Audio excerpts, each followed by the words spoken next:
సమాస్వీకారం చేసినాను.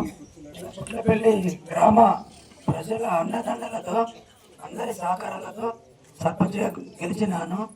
మీ యొక్క ఆశీర్వాదం నాపై ఎల్లప్పుడూ ఉండాలని కోరుకుంటూ మన గ్రామాన్ని అన్ని విధాలుగా నా ఆలోచన ప్రకారం పెద్దల సహకారంతో అందరి ఆలోచనతో ముందుకు తీసుకుపోయి మన గ్రామాన్ని మన జిల్లాలోనే పుట్లపల్లి గ్రామాన్ని ఆదర్శ గ్రామంగా నిలబెట్టుకుంటానని మనస్ఫూర్తిగా కోరుకుంటున్నాను. అదేవిధంగా అందరి సహాయ సహకారాలతో వాట్సాప్లో గుర్తు దగ్గర వస్తలేదు. దయచేసి అందరి సహకారంతో మన గ్రామాన్ని అన్ని రంగాల్లో ముందు ఉంచుతానని కోరుకుంటున్నాను. అందరికీ నమస్కారాలు.